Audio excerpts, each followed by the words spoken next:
중국 남부 지역에 상상을 초월하는 폭우들이 쏟아지는 가운데 중국 당국이 국가적 차원에서 비상 대응에 착수했습니다. 이미 산샤댐 상류의 충칭시에 대홍수가 발생하면서 위기 경보가 발령되었고, 이로 인해서 산샤댐마저도 수문을 대폭 개방하기 시작했습니다. 치명적 홍수가 확산되고 있는 중국 상황을 Y타임스가 취재해봤습니다. 지금 시작합니다.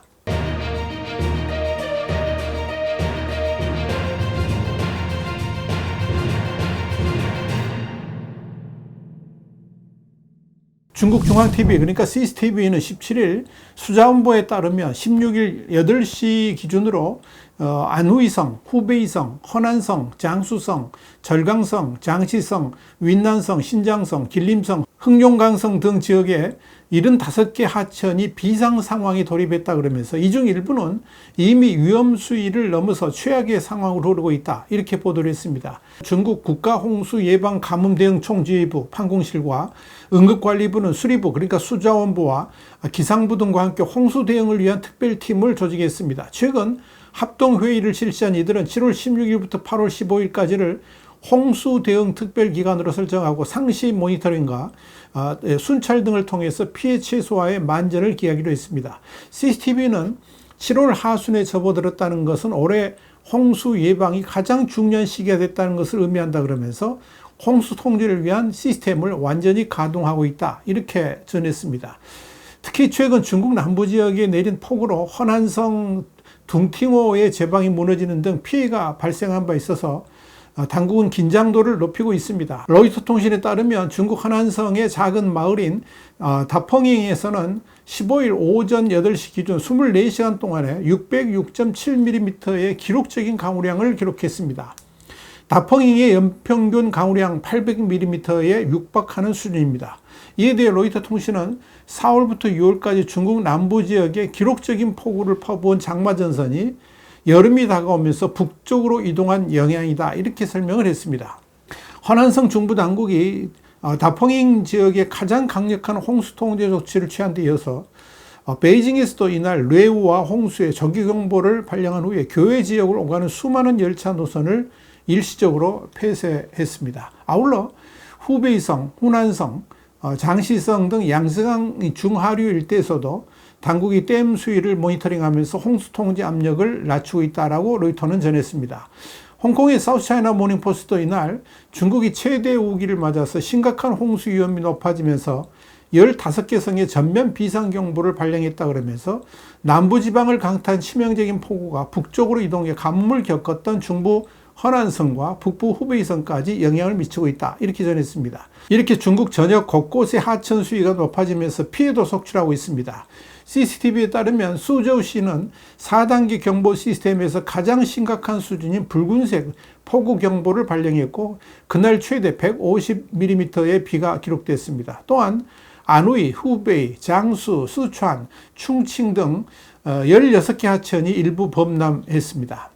더불어 후베이성의 향양시는 지난 14일에 최대 7개의 붉은 폭우 경보를 발령했고 268개의 저수지 수위가 상한선을 넘어섰으며 언스 등에서는 폭우로 인한 산사태가 발생해서 일부 송전선로와 전력시설이 파손됐습니다. 장수성 둥타이에서도 짧은 시간 동안에 강한 비가 내려서 내수면이 빠르게 상승했습니다. 허난성은 홍수통제 긴급대응 시스템을 가동하기 시작했습니다. 문제는 이런 대대적 홍수가 지금부터 더 극심해질 것이라는 점입니다. 한 달간 지속되는 홍수 성수기를 중국어로는 7하8상, 7샤8상이라고 그러는데 이게 7월 말에서 8월 초까지를 뜻합니다. 진짜 위기는 지금부터라는 의미죠. 중국의 홍수가 남부 지역을 중심으로 전차 북상하고 있지만 그 중에서도 초미의 관심사는 역시 산사댐을 중심으로 한 양쯔강 일대의 홍수 상황입니다. 사우스차이나 모닝포스트에 따르면 산사댐은 이미 홍수 위기가 덮치면서 비상관리에 들어갔고 수문도 하나둘씩 계속 추가로 열리고 있습니다. 이는 상류로부터의 수량 유입이 대폭 늘어났기 때문입니다. 지금 상황에서 가장 주목할 점은 산사댐 상류 지역의 충칭 지역에 홍수가 계속되고 있다는 점입니다.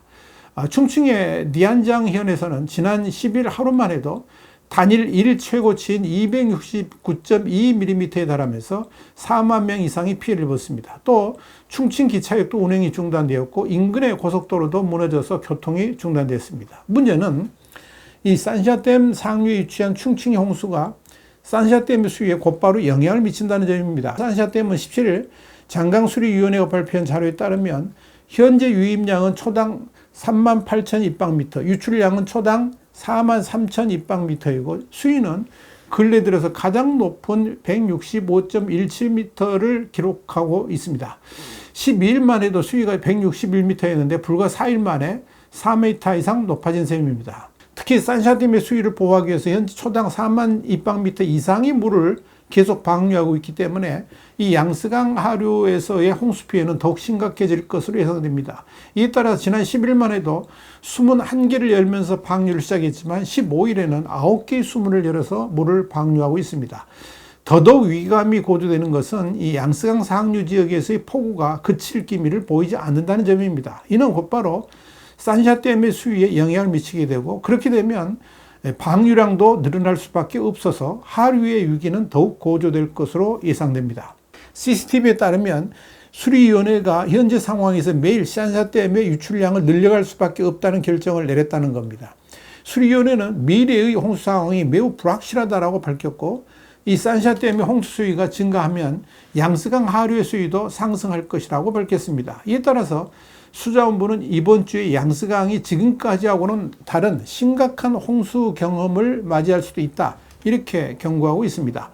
이미 우리 신문도 분석을 해드린 바 있습니다만 중국에서 두 번째로 큰 담수호인 둥팅호의 제방이 그칠 줄 모르고 내리는 비를 견디지 못하고 무너져 내렸습니다. 그런데 이 둥팅호의 제방 붕괴는 사실 천재가 아닌 철저하게 인재로 인한 것이었습니다. 통계에 따르면 기원전 206년부터 새 중국이 들어선 1949년까지 2155년 동안에 발생한 수해는 모두 1029회로 약 2년에 한 번꼴로 발생했습니다. 그런데 최근 들어서 중국의 수해는 매년 이어집니다. 그리고 해마다 초위기 상황까지 몰립니다. 이를 그저 기후변화 때문이라고 할 수 있을까요? 하늘에서 마구 내리는 비는 자연의 기상조건이 부르는 재난이라고 해서 천재라고 부릅니다. 이는 인력으로 어쩔 수 없는 상황이라는 뜻이겠죠. 그러나 인간의 필요성에 의해서 댐을 쌓거나 자연의 형상을 인위적으로 바꿨을 경우에는 그리고 또 어쩔 수 없이 댐을 쌓았다 하더라도 수위 조절을 제대로 하지 못하거나 예상된 폭우에 제대로 대비하지 못한다면 이로 인한 재난은 사람이 부르는 재앙, 그러니까 인재라고 말을 합니다. 그런데 중국의 수해 상황을 살펴보면 그야말로 인재의 연속입니다. 지도자의 치적 쌓기에 따른 무리한 건설로 인한 부작용으로 재해가 일어나는 경우가 많다는 의미입니다. 그 대표적인 예가 지난해 베이징의 침수 피해를 막기 위해서 주변 도시를 물바다로 만들었던 사건이었습니다. 지난해 8월 3일 140년 만에 쏟아진 기록적인 폭우로 베이징을 둘러싼 허베이성 일부 도시가 여전히 침수된 가운데 베이징의 피해를 줄이기 위해서 허베이성 일대 저수지를 방류했다, 이런 사실이 드러나서 충격을 준 바 있습니다. 이는 분명히 권력형 재난이었습니다. 베이징과 허베이성 일대에 지난해 7월 말부터 나흘에 걸쳐서 기록적인 폭우가 쏟아졌습니다. 중국 중앙기상국에 따르면 태풍 독수리는 7월 29일부터 베이징과 허베이성 일대 70여 시간 동안에 장대비를 쏟아냈습니다. 허베이성 싱타이시의 누적 강우량은 1003mm를 기록해서 2년치 비가 한꺼번에 내렸던 겁니다. 여기에 대해서 베이징 기상국은 140년 이래 최대 강우량이다, 이렇게 밝혔습니다. 두 지역에서 사망 실종자 수가 40명을 넘었고 120만 명 이상이 피난을 했습니다. 이재민이 발생했다는 이야기입니다. 특히 피해가 심했던 지역이 허베이성 바오딩시 등 서너 곳이었는데 인구 63만 명의 조주시는 146개 마을이 침수되고 구조대가 진입하지 못해서 20만 명이 넘는 주민이 고립된 바 있습니다. 그런데 이렇게 엄청난 피해가 발생한 이유를 알고 보니까 시진핑 주석 등 중국 공산당 지도부가 거주하는 베이징에 수해 피해가 가지 않도록 하기 위해서 일부러 물길을 돌리면서 일어났다는 이야기입니다. 흥미로운 것은 뉘에펑 허베이성 당 서기가 7월 1일 조저우시의 중국 소셜미디어 위챗 공식 계정을 통해서 베이징의 홍수 압박을 경감하기 위해 허베이성에서 물을 제하는 조치를 강화하겠다 그러면서 이는 수도를 위한 해자 역할을 결연히 잘 수행해내기 위한 것이다, 이렇게 자랑스럽게 밝혔습니다. 해자는 외부로부터의 침입을 방어하기 위해서 성주에 파놓은 물길을 말합니다. 조저우시로부터 저류지의 물을 방류해서 일대를 빗물로 모이는 거대한 빗물 저장 시설로 만들었다는 이야기입니다. 이어서 다음 날인 2일 수위를 파악하기 위해서 원격 감지 기술을 사용하고 있는 중국 농업대학의 한 연구팀은 허베이성의 7개 저류 시설이 베이징과 텐진시의 홍수 통제를 돕기 위해서 이용됐다라고 공개를 했습니다. 이 중 2개의 저류장은 침수 피해가 가장 컸던 저주시와 인접해 있었습니다. 이런 사태가 발생하자 중국 소셜미디어에서 공무원이 승진만 원하고 사람이 죽든 말든 상관하지 않는다. 너나 해자가 되라. 우리를 끌어들이지 마라. 이런 비난이 잇따랐습니다. 이런 댓글들은 당연히 중국 공산당 당국에서 삭제되고 또 차단됐습니다. 홍수통제본부 측은 우리는 자신을 희생하고 국가와 베이징, 텐진, 허베이 인민을 위해 공헌했으며 역사는 우리의 업적을 기록할 것이다. 이렇게 밝혀서 빈축을 산 바 있습니다. 이런 나라가 바로 중국입니다. 중국은 인재와 천재를 곧잘 동렬해 놓습니다. 그래서 천재인화 이런 성어 표현을 쓰는데 바로 이 말이 그겁니다. 어쩌면 중국에서 홍수 같은 자연재해가 이렇게 권력형 홍수로 인한 것들이 많아서 그런 말들을 쓰는 것인지는 모르겠습니다. 그러면서도 중국 공산당은 매일 우리는 인민을 위해 복무한다라고 말을 합니다. 이렇게 코미디 같은 나라가 바로 중국입니다. 와이탄투 국제정세 분석의 추국이었습니다. 감사합니다.